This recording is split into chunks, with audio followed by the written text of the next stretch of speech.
staple in children's lunchboxes for years, but recently the humble ham sandwich has been thrust into the spotlight for all the wrong reasons, apparently. Yes, ham is classified as a Group 1 carcinogen, meaning there's strong evidence that it can cause cancer, as well as being high in sodium and potentially unhealthy preservatives. So is this the end of the ham sandwich, and what are some of the top alternatives? Can the ham, so to speak. Joining us now is a paediatric dietitian, Karina Savage. Great to have you with us. So first, the peanut butter sandwich was banned years ago, of course, for any allergies. But what about ham? Is that different? Will it disappear?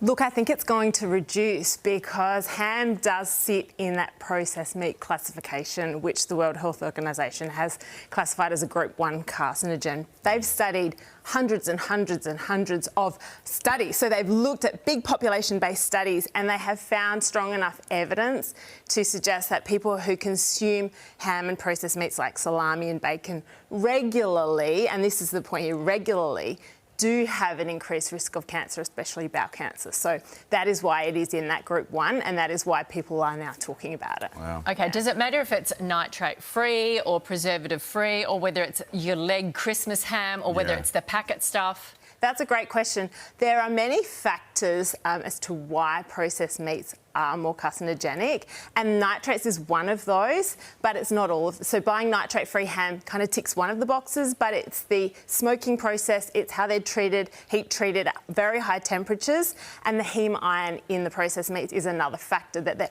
all of these factors are saying is why there's an increased risk of these carcinogenic compounds forming when we eat them regularly.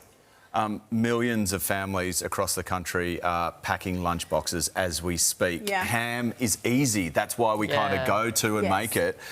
What alternatives do you have for us that aren't too complicated, I guess? So I love pulling out some leftover roast chicken and popping that into a sandwich. So lettuce and mayonnaise, tomato if they want.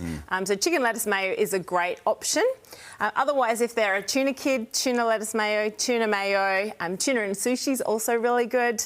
If they don't like tuna, then they can go for something like hummus. Hummus is another great source of protein. You can get those dried fava beans, chickpeas. Baked beans is another good one that's a good source of protein to sub out for ham. Nat hates baked beans. We'll leave that one. Hell will freeze over before I'll eat baked beans. But anyway, what's this one down here? Zucchini slice. You can make quiches. Boiled eggs is another great source of protein. Or edamame. Edamame is really popular these days, and a great source of protein. You literally pull them out the freezer, pop them in the lunchbox. You can put a little bit of salt on if you want. They defrost over the morning, and they're a great popular snack as well. High in protein and a much better option to ham. And I guess bacon egg rolls are off too, are they? Look, it's about how often you're having them. So how often?